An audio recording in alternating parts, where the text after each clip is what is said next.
there is, of course, a great deal we don't know. And much of what we think we know we haven't known or thought we've known for long. Even the notion of the Big Bang is quite a recent one. The idea had been kicking around since the 1920s, when Georges Lemaitre, a Belgian priest-scholar, first tentatively proposed it.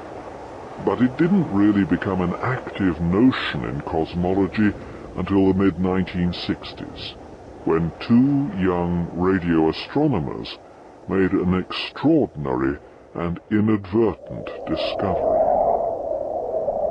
Their names were Arno Penzias and Robert Wilson. In 1965, they were trying to make use of a large communications antenna owned by Bell Laboratories at Holmdel, New Jersey. But they were troubled by a persistent background noise, a steady, steamy hiss that made any experimental work impossible.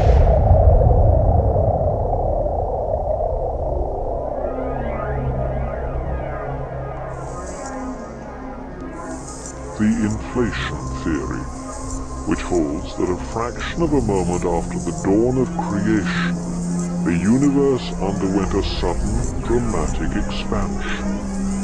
It inflated, in effect, ran away with itself, doubling in size every 10 to the power of minus 34 seconds. The whole episode may have lasted no more than 10 to the power of minus 30 seconds.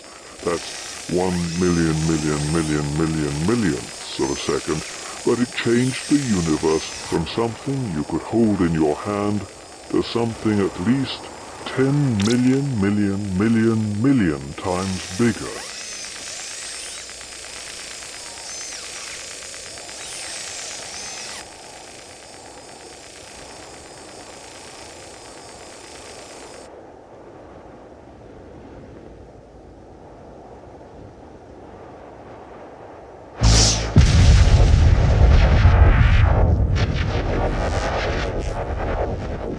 The question that has occurred to all of us at some point is, what would happen if you travelled out to the edge of the universe and, as it were, put your head through the curtains?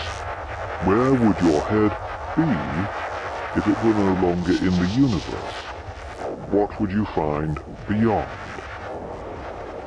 The answer, disappointingly, is that you could never get to the edge of the universe. That's not because it would take too long to get there, though of course it would, but because even if you travelled outward and outward in a straight line, indefinitely and pugnaciously, you would never arrive at an outer boundary. Instead, you come back to where you began, at which point presumably you would rather lose heart in the exercise and give up. The reason for this is that the universe bends in a way we can't adequately imagine, in conformance with Einstein's theory of relativity.